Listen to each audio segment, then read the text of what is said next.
नमस्कार दोस्तों, कैसे हो। तो आज हम लोग देखेंगे इंडियन पॉलिटी के अंतर्गत एक और महत्वपूर्ण टॉपिक आपात उपबंध के बारे में, इमरजेंसी प्रोविजंस के बारे में देखना है। और इससे संबंधित जितने भी प्रीवियस ईयर्स क्वेश्चन आए हुए हैं उन सबको यहाँ पर डिटेल में देखेंगे, साथ ही साथ इस पूरे टॉपिक को कवर करेंगे। चलिए देखते हैं, शुरू करते हैं हम लोग आपात उपबंध। तो सबसे पहले हम लोग आपात उपबंध संबंधित सबसे पहले आर्टिकल हम लोग कवर करेंगे। आर्टिकल को याद करेंगे, emergency provisions. Okay, emergency provisions ये देख लीजिए। और इतने आर्टिकल को आप लोग को याद करना है। ओके, याद करना है। 352 देखोगे, आर्टिकल नंबर 352 आपातकाल की उद्घोषणा। आपातकाल की उद्घोषणा, लेकिन ये राष्ट्रीय आपातकाल के बारे में बताता है। ठीक है, राष्ट्रीय आपातकाल के बारे में बताता है, ये आपको जानना है। उसके बाद देखोगे 353, तो आपातकाल की उद्घोषणा का प्रभाव क्या क्या पड़ता है इसके बारे में बताता है। 354 देखोगे तो जब आपात की उद्घोषणा प्रवर्तन में है उस समय तब राजस्वों के वितरण संबंधी उपबंध का लागू होना यह बताया जाएगा। और 355 देखोगे तो बाह्य आक्रमण और आंतरिक अशांति से राज्य की सुरक्षा करने का संघ का कर्तव्य है। मान लीजिए किसी राज्य पर बाह्य आक्रमण हो गया या आंतरिक इंटरनल डिस्टरबेंस आ गया, तो वहां पर संघ का कर्तव्य बनता है कि उसको कैसे सॉल्व किया जाए, कैसे सुरक्षित रखा जाए, ये आपको जानना है। आर्टिकल नंबर 356 देखोगे तो राज्यों में संवैधानिक तंत्र के विफल हो जाने पर उस दशा में आपातकाल लगाया जाता है, जिसको संवैधानिक आपातकाल बोला जाता है। याद रख लेना। 357 देखोगे तो 356 के अधीन की गई उद्घोषणा के अधीन विधायी शक्तियों का प्रयोग बताता है, ये आपको जानना है। और 358 देखोगे आपात के दौरान अनुच्छेद 19 के उपबंधों के निलंबन से संबंधित है, याद रख लेना। 359 देखोगे तो भाग 3 द्वारा प्रदत्त शक्तियों के प्रवर्तन का निलंबन होना। और 359 का देखोगे तो इसको खत्म कर दिया गया है, निश्चित कर दिया गया है, याद रख लेना। और 360 आपका इंपॉर्टेंट हो जाता है वित्तीय आपातकाल के बारे में। तो इसमें 3 आर्टिकल बहुत इंपॉर्टेंट है। 3 आर्टिकल 352, 356 और आप 360 को जान लेना। 352, 356 और 360 ये 3 आर्टिकल देखोगे। 352 राष्ट्रीय आपातकाल नेशनल इमरजेंसी बताता है आपका। 356 कॉन्स्टिट्यूशनल इमरजेंसी बताता है। और वित्तीय आपातकाल फाइनेंशियल इमरजेंसी 360 बताता है, याद कर लेना। तो इतना आप लोग को जानना है। ओके, कोई दिक्कत बताइए। तो ये आर्टिकल आप लोग को जानना है आपात उपबंध इमरजेंसी प्रोविजंस के बारे में। कोई दिक्कत। चलिए आगे बढ़ते हैं। अब आगे बढ़ते हैं, अपने क्वेश्चन पे आएंगे हम लोग। सबसे पहले नंबर का क्वेश्चन है, how many types of emergency have been provided under the Indian constitution. कितने प्रकार के इमरजेंसी प्रोविजंस हैं बताए गए हैं, बताइए। तो 3 प्रकार के अब भी जस्ट बताया। 352 के अंतर्गत, 356 के अंतर्गत और 360 के अंतर्गत, ये आपको जानना है। राष्ट्रीय आपातकाल, इसके बाद देखोगे तो आपका राष्ट्रीय आपातकाल के बाद संवैधानिक आपातकाल, और तीसरा देखोगे तो वित्तीय आपातकाल। ठीक, ये आपको जानना है। ओके, 3 प्रकार के बताए गए हैं। ये B is the right answer. देखिए इसी में सेकेंड नंबर का क्वेश्चन आप लोग, what is true about external emergency according to article 352। External emergency बाह्य आपातकाल के विषय में सही क्या है उसको बताना है, ट्रू कथन बताना है, ट्रू सही कथन बताना है। तो चलिए इसका आंसर देखते हैं। ठीक है, इसका आंसर क्या हो जाएगा ये देखते हैं अब हम लोग। आइए, पहला, यह राष्ट्रपति के द्वारा उद्घोषित किया जाता है? तो नेशनल इमरजेंसी देखोगे आपका, तो 352 के अंतर्गत जो इमरजेंसी है वो राष्ट्रपति के द्वारा, बिल्कुल सही है। नेशनल इमरजेंसी तो नेशनल लेवल का राष्ट्रपति के द्वारा होगा, बिल्कुल सही। 2 माह के भीतर इस पर संसद की स्वीकृति मिल जानी चाहिए। 2 माह के भीतर, ये गलत है, ये गलत हो जाएगा। 1 माह के भीतर इस पर संसद की स्वीकृति मिल जानी चाहिए, एकदम सही। 1 माह है ये, है ना। संसद के साधारण बहुमत से इस पर स्वीकृति मिलनी चाहिए। साधारण बहुमत से बोल रहा है, तो साधारण बहुमत नहीं भाई, 2/3 मेजॉरिटी चाहिए। 2/3 संसद के 2/3 मेजॉरिटी से, तो ये एकदम सही हो जाएगा। संसद के साधारण बहुमत से इसे वापस लिया जा सकता है, वापस लिया जा सकता है, तो बिल्कुल सही। जब वापसी लेना है तो उसके लिए 2/3 मेजॉरिटी नहीं चाहिए, आपका साधारण बहुमत चाहिए रहता है। संसद के 2/3 बहुमत से वापस लिया जाना चाहिए, ये गलत हो जाएगा। देखिए, नेशनल इमरजेंसी लगाने के लिए 2/3, वापस लेने के लिए साधारण बहुमत। संसद, इस पर संसद के संयुक्त अधिवेशन में स्वीकृति ली जा सकती है। संसद के संयुक्त अधिवेशन में स्वीकृति, ये गलत हो जाएगा। तो इसका आंसर हो जाएगा 1, आपका 3, 5 और 6। 1, 3, 5, 6 सही है।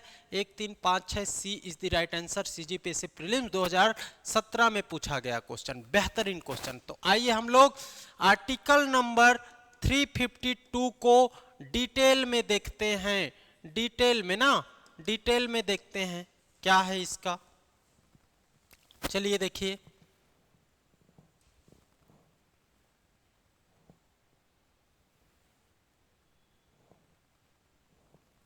ये देखिए यहां पर डिटेल देखिए इसका। राष्ट्रीय आपातकाल, इसकी घोषणा युद्ध, बाहरी आक्रमण, सशस्त्र विद्रोह आदि के आधार पर राष्ट्रपति द्वारा पूरे देश में लगाया जा सकता है, किसी भाग में लगाया जा सकता है, याद रख लेना, ठीक है। राष्ट्रीय आपात की घोषणा राष्ट्रपति मंत्रिमंडल की लिखित सिफारिश पर, याद रख लेना, लिखित सिफारिश पर, यह बहुत इंपॉर्टेंट है। संसद की नहीं, मंत्रिमंडल की लिखित सिफारिश पर राष्ट्रपति क्या करेगा, नेशनल इमरजेंसी लगाएगा, नहीं तो नहीं लगाया जा सकता। राष्ट्रीय आपातकाल की घोषणा को न्यायालय में प्रश्नगत किया जा सकता है। जब नेशनल इमरजेंसी आप लगाते हो तो उसे न्यायालय में चुनौती दिया जा सकता है, उसको क्वेश्चनियर किया जा सकता है, क्वेश्चन किया जा सकता है उस पर। राष्ट्रीय आपातकाल के समय हमारे मूल अधिकार, फंडामेंटल राइट्स निलंबित हो जाते हैं, लेकिन उसमें 2 आर्टिकल निलंबित नहीं होता, article number 20, article number 21। Okay, ये निलंबित नहीं रहता, ये लागू रहता है, ये आपको जानना है। राष्ट्रपति द्वारा राष्ट्रीय आपातकाल की घोषणा 1 माह के भीतर किया जाता है, 2/3 बहुमत से किया जाता है, और 2/3 बहुमत से किया जा सकता है, और प्रत्येक ये 6 माह में बढ़ाई भी जा सकती है, याद रख लेना। आपातकाल में लोकसभा का कार्यकाल 1 वर्ष तक बढ़ाया जा सकता है, याद रख लेना। सबसे पहले आपातकाल कब हुआ था, तो 26 अक्टूबर 1962 को लगा था, जब चीन भारत पर आक्रमण कर दिया था, याद रख लेना। इसके बाद दूसरी बात, आपातकाल देखोगे तो 3 दिसंबर 1971 को, और तीसरी बार देखोगे तो 25 जून 26 जून 1975 को लगाया गया था, ये आपको जानना है। इंटरनल डिस्टरबेंस के आधार पर 26 जून 25 जून को ये लगाया गया था, इसको जानना है, ठीक। अब इसी में कुछ चेंजेस किए गए, कुछ इंपॉर्टेंट जोड़े गए, घटाए गए, उसको देख लीजिए। तो यहां पर आप लोग को समझना पड़ेगा। देखिए, पहला 1962 में, फिर 71 में भारत पाकिस्तान युद्ध के समय, तीसरा इंटरनल डिस्टरबेंस के आधार पर इंदिरा गांधी जी ने लगाया था 1975 में। उसके बाद देखिए, मूल संविधान में सशस्त्र विद्रोह के स्थान पर आंतरिक अशांति जोड़ा गया। सशस्त्र विद्रोह पहले था, उसके जगह में क्या जोड़ दिया गया, इंटरनल डिस्टरबेंस जोड़ दिया गया। कौन से आर्टिकल, संविधान संशोधन के तहत, 44वें संविधान संशोधन 1978 के द्वारा व्यक्ति की स्वतंत्रता पर नियंत्रण, केंद्र सरकार की शक्तियों की शक्ति का विस्तार उसी क्षेत्र तक सीमित रहेगा जिस पर वर्तमान में संकट है। आपात संपूर्ण भारत में या किसी भी भाग में लगाया जा सकता है। पहले संपूर्ण भारत में था, अब राष्ट्रीय आपातकाल को किसी भी एक हिस्से में भी लगाया जा सकता है। याद रख लेना, उसे वापस लेने के लिए लिखित सूचना आवश्यक नहीं है। राष्ट्रीय आपातकाल लगाने के लिए मंत्रिमंडल द्वारा लिखित आधार पर रिकमेंडेशन आवश्यक है, लेकिन वापसी के लिए कोई लिखित सूचना आवश्यक नहीं है। याद रख लेना। 44वां संविधान संशोधन 1978 के द्वारा आपातकाल को जुडिशियल रिव्यू के अंतर्गत रखा गया है, न्यायिक पुनरावलोकन के अंतर्गत रखा गया है, जुडिशियल रिव्यू के अंतर्गत। याद रख लेना। अनुमोदन करेगा कौन? तो राष्ट्रपति द्वारा अनुमोदन किया जाता है प्रत्येक उद्घोषणा, सिवाय वापस लेने की उद्घोषणा के संसद के दोनों सदनों के समक्ष रखा जाएगा। संसद के दोनों सदनों में 1 माह के भीतर 2/3 मेजोरिटी से इसका अनुमोदन होता है। वापसी के लिए आपका सिंपल मेजोरिटी चाहिए। याद रख लेना। ठीक, ओके। अब देखिए 2/3 बहुमत बोल रहा हूं, 2/3 बहुमत। तो 2/3 बहुमत कैसा बहुमत है देख लीजिए, इसको समझना है। सदन की कुल सदस्य संख्या के बहुमत मतलब 50%, टोटल का 50% प्लस आपका प्रेजेंट इन वोट का 2/3, प्रेजेंट इन वोट का 2/3, कुल का 2/3 नहीं, प्रेजेंट इन वोट का, उपस्थित और मत देने वाले सदस्यों में 2/3। याद रख लेना। 2/3 तो 2 प्रकार का 2/3 होता है, एक तो टोटल सदस्यों का 2/3 और एक होता है प्रेजेंट इन, उपस्थित और मतदान करने वाले वैध मतों का 2/3। ये आपको जानना है। ठीक है, ओके। 6 माह करके आगे तक बढ़ाया जा सकता है। ओके, याद रख लेना। कब तक बढ़ाया जा सकता है इसको? आपातकाल को अनिश्चित काल के लिए बढ़ाया जा सकता है, लेकिन प्रत्येक 6 माह में उसको क्या करना पड़ेगा? अनुमोदन कराना पड़ेगा दोनों सदनों से। ये इंपॉर्टेंट है। तो पूरा डिटेल में आप 352 को समझ गए होंगे, 352 को समझ गए होंगे। याद रख लेना। अब देखिए 26 जून 1975 को घोषित आंतरिक आपात के संदर्भ में निम्न घटनाओं को क्रम से रखिए। इसका आंसर बताना है। चलिए देखते हैं भाई, देखते हैं इसका आंसर क्या हो जाएगा। तो इसका आंसर हो जाना है, पहले देखिए, पहले प्रधानमंत्री ने राष्ट्रपति को सलाह दिया होगा, मंत्रिमंडल ने सलाह दिया होगा, तो ये सही हो जाएगा। उसके बाद सलाह के बाद देखोगे तो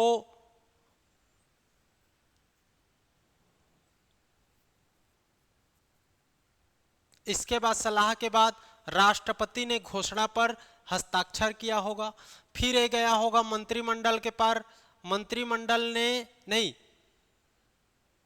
ये घोषणा हुआ होगा, फिर उसके बाद ये आंतरिक आपात की घोषणा हुई होगी और इसको 1 माह के भीतर लास्ट में मंत्रिमंडल ने स्वीकृति दिया होगा। इस तरीके से इसका आंसर हो जाएगा 3-4-1-2, 3-4-1-2।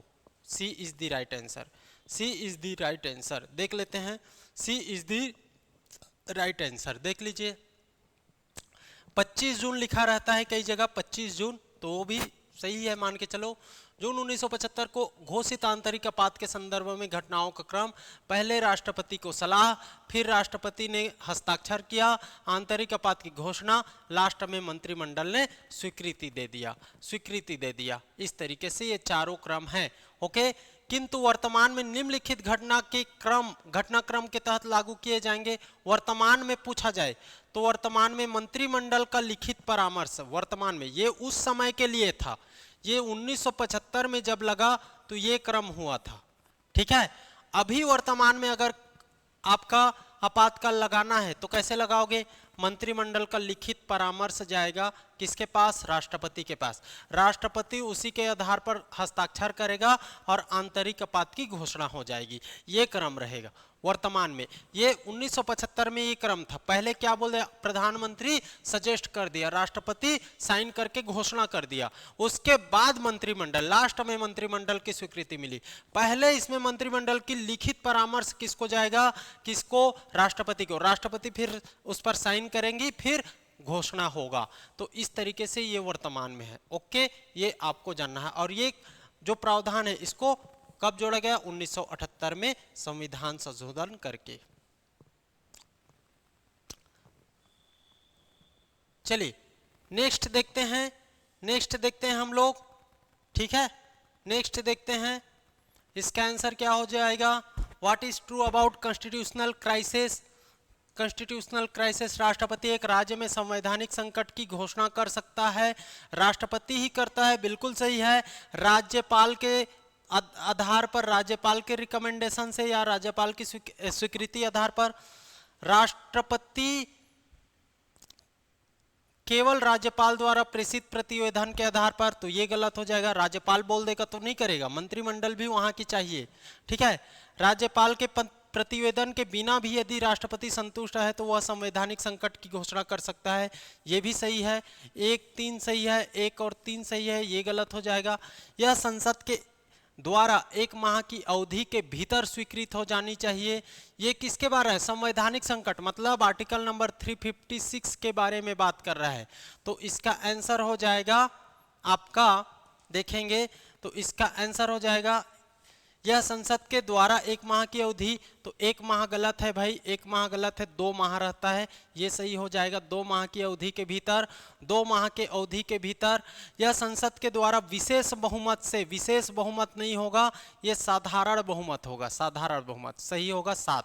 तो इसका आंसर हो जाएगा 1, 3, 5, 7, 1, 3, 5, 7, B is the right answer, 1, 3, 5, 7, B is the right answer. ये हम लोग देखिए राष्ट्रीय आपातकाल 352 को पूरा डिटेल में देखे। अब हम लोग देख रहे हैं संवैधानिक आपातकाल 356 के बारे में।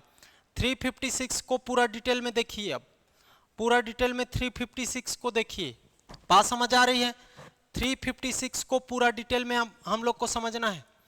तो क्या है, राज्यों का तंत्र संवैधानिक उपबंधों के अनुसार नहीं चल रहा है, या आप संविधान के जो रूल है वहां किसी राज्य ने उसका उल्लंघन किया है, उस आधार पर वहां पर राष्ट्रपति शासन, या आप देखोगे तो इसको राष्ट्रपति शासन ही संवैधानिक तंत्र की विफलता पर लगाया जाता है, ये लगाया जा सकता है, याद रख लेना, ठीक। संघ द्वारा दिए गए निर्देश का अनुपालन नहीं हो रहा है तो पर भी लगाया जा सकता है। इसके लिए अनुमोदन, देखिए राष्ट्रीय आपातकाल के लिए 1 माह के अंदर, लेकिन जब संवैधानिक आपातकाल की बात आए तो 2 माह के भीतर संसद द्वारा उसका अनुमोदन होना चाहिए। संसद द्वारा ना कि विधानमंडल द्वारा, संसद द्वारा, ये आपको जानना है। पारित होगा तो उपस्थित और मतदान करने वाले सदस्यों के साधारण बहुमत से होगा, ना कि इसमें 2/3। 2/3 किसमें लगता है, राष्ट्रीय आपातकाल में लगता है, ठीक।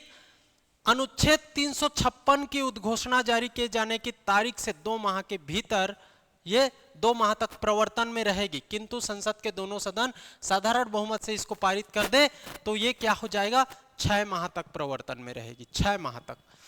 अगर 2 माह के बाद, 2 माह के भीतर वो हो गया, अनुमोदन हो गया, तो 6 माह तक कंटिन्यू रहेगी, ठीक है।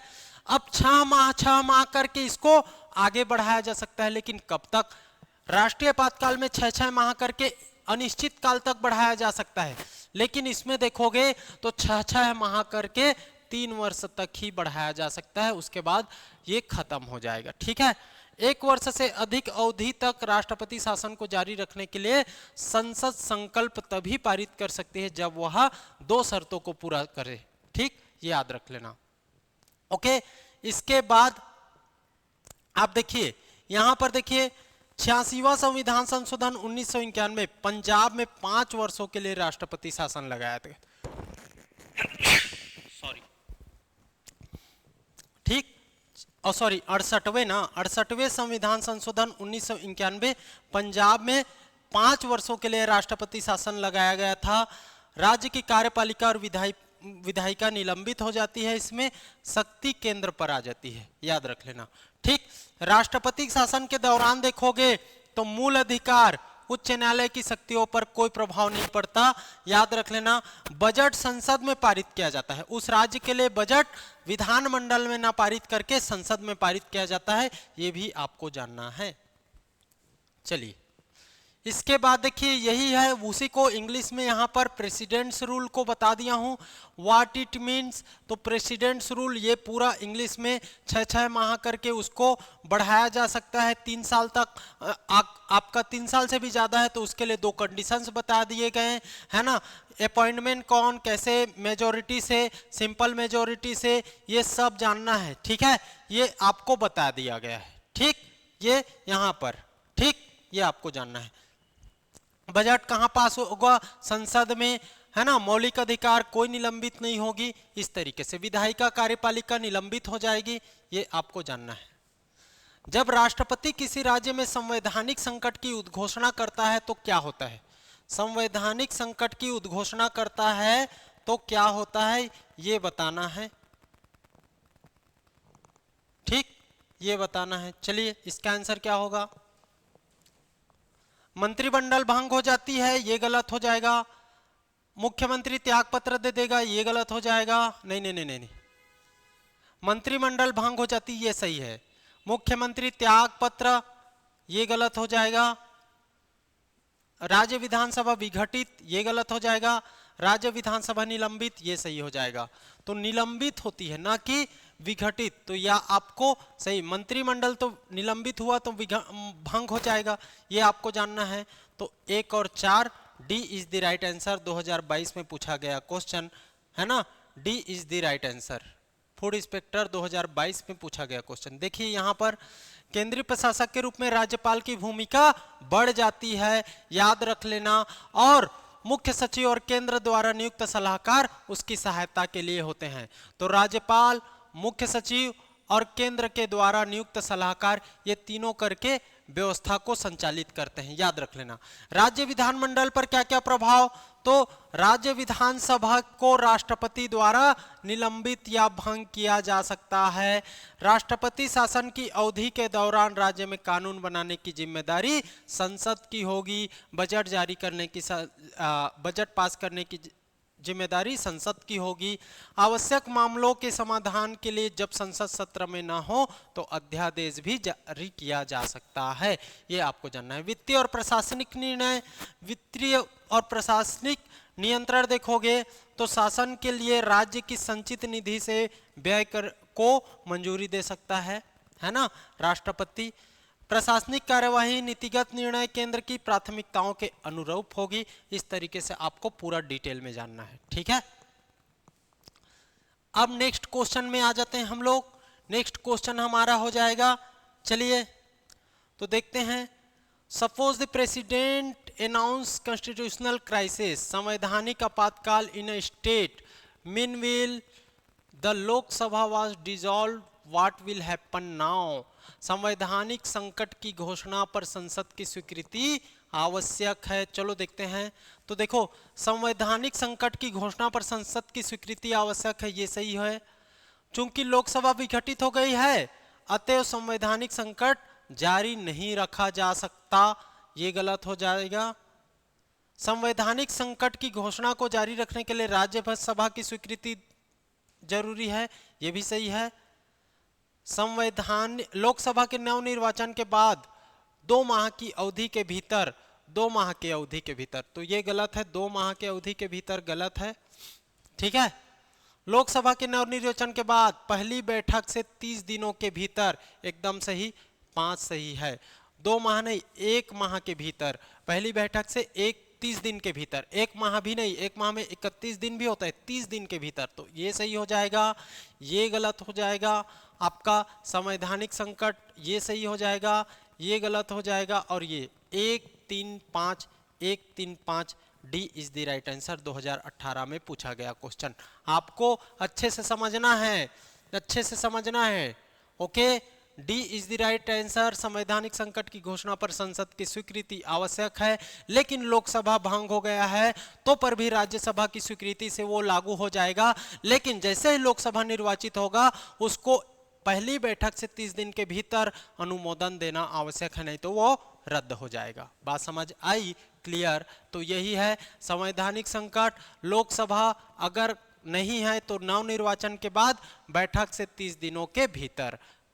ओके, और ऐसा नहीं कि लोकसभा नहीं है तो आपका संवैधानिक संकट वाला स्थिति नहीं आ सकता, लागू नहीं हो सकता, ऐसा मत समझ लेना। चलिए नेक्स्ट क्वेश्चन देखेंगे हम लोग भाई। नेक्स्ट क्वेश्चन देखेंगे तो इसका आंसर हो जाएगा, भारत में वित्तीय आपातकाल की घोषणा वर्तमान में कितनी बार की गई है? तो एक भी बार नहीं की गई है, कभी भी नहीं हुआ है वित्तीय आपातकाल। ठीक है, फाइनेंशियल इमरजेंसी, ये क्वेश्चन देखिए हम लोग देख लिए क्या, राष्ट्रीय आपातकाल, संवैधानिक आपातकाल। अब हम लोग देख रहे हैं फाइनेंशियल इमरजेंसी, कौन से आर्टिकल 360 याद कर लेना इसके बारे में। लेकिन इसको वर्तमान तक देखें तो भारत में कभी भी लागू नहीं किया गया है, तो ये आपका आंसर हो जाएगा। अब देख लेते हैं फाइनेंशियल इमरजेंसी के बारे में पूरा डिटेल। फाइनेंशियल इमरजेंसी के बारे में पूरा डिटेल देख लेते हैं तो देखोगे इसका आर्टिकल नंबर है 360। आधार क्या है? तो राष्ट्रपति को यह समाधान हो जाए कि भारत या उसके किसी भाग में वित्तीय अस्थायित्व या वित्तीय अस्थिरता आ गई है, भारत की साख संकट में है, तब जाकर के वित्तीय आपातकाल की घोषणा हो सकती है। याद रख लेना। इस अनुच्छेद की उद्घोषणा के लिए मंत्रिमंडल की लिखित सलाह की आवश्यकता नहीं होती, इसके लिए कोई लिखित सलाह की आवश्यकता नहीं होती। वित्तीय आपातकाल देखो तो अभी तक कहीं भी नहीं लगाया गया है, इसी को पूछ रहा है। अगर लगाया जाता है तो 2 माह के भीतर अनुमोदन चाहिए, 2 माह के भीतर अनुमोदन चाहिए। संवैधानिक आपातकाल 2 माह के भीतर, वित्तीय आपातकाल 2 माह के भीतर, और राष्ट्रीय आपातकाल देखोगे तो 1 माह के भीतर। याद रख लेना। ठीक, संसद के दोनों सदनों के साधारण बहुमत, राष्ट्रीय आपातकाल प्रेजेंट एंड वोट 2/3 विशेष बहुमत, और संवैधानिक आपातकाल और फाइनेंशियल आपातकाल, वित्तीय आपातकाल दोनों साधारण बहुमत से। संसद के अनुमोदन के बिना 2 माह तक रहती है, किंतु साधारण बहुमत से 2 माह के पूर्व इसे पारित कर दे तो वो अनिश्चित काल। देखो राष्ट्रीय आपातकाल 6-6 माह करके अनिश्चित काल तक लगाया जा सकता है, संवैधानिक आपातकाल 6-6 माह करके 3 वर्ष तक लगाया जा सकता है, और आप वित्तीय आपातकाल देखोगे तो ये भी अनिश्चित काल तक लगाया जा सकता है। 360 की उद्घोषणा को जारी रखने के लिए बार बार अनुमोदन आवश्यक नहीं है, बार बार एक ही बार में अनिश्चित काल तक लगाया जा सकता है। याद रख लेना। और उन दोनों में 6-6 माह में अनुमोदन आवश्यक है। राष्ट्रपति उद्घोषणा को किसी पश्चातवर्ती उद्घोषणा द्वारा कभी भी वापस ले सकता है। याद कर लेना। प्रभाव क्या है? जब वित्तीय आपातकाल लगाया जाता है तो विधानमंडल द्वारा पारित धन विधेयक और वित्तीय विधेयक राष्ट्रपति के विचार के लिए आरक्षित किए जाने का प्रावधान किया जा सकता है। याद रख लेना। ओके ओके, वेतन भत्तों में कटौती किया जा सकता है, ये सब इसका प्रभाव है। ओके, याद रख लेना। अब आ जाते हैं हम लोग नेक्स्ट क्वेश्चन पे। हम लोग आ जाते हैं नेक्स्ट क्वेश्चन पे। ठीक, नेक्स्ट क्वेश्चन पे चलिए देखते हैं।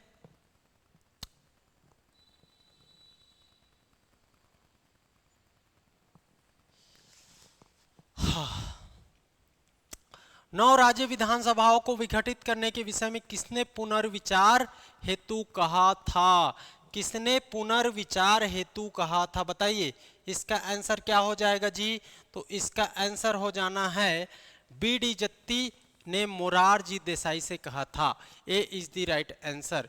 ए इज द राइट आंसर। याद रख लेना, A is the right answer. उसके बाद देखिए सूची 1 को सूची 2 से मिलाना है। सूची 1 को सूची 2 से मिलाना है।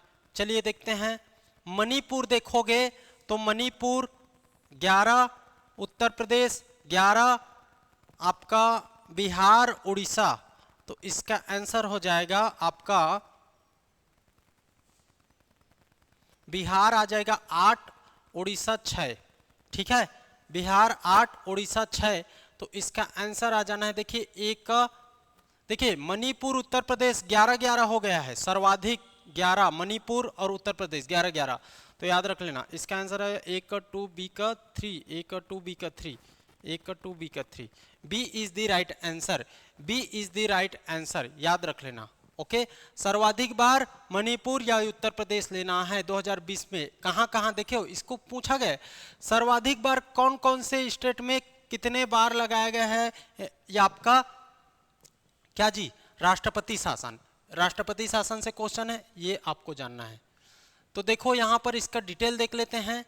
डिटेल 1950 से अब तक 29 राज्यों और केंद्र शासित प्रदेशों में 134 बार देखोगे तो क्या राष्ट्रपति शासन लगाया जा चुका है।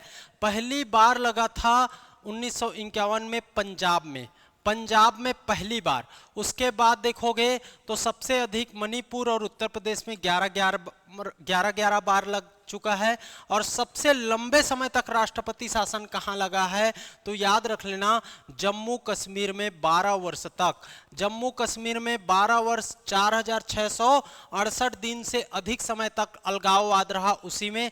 उसके बाद देखोगे तो पंजाब में, पंजाब बॉर्डर स्टेट है भारत पाकिस्तान वाला, तो ये इसमें भी 10 वर्ष तक 3878 दिन।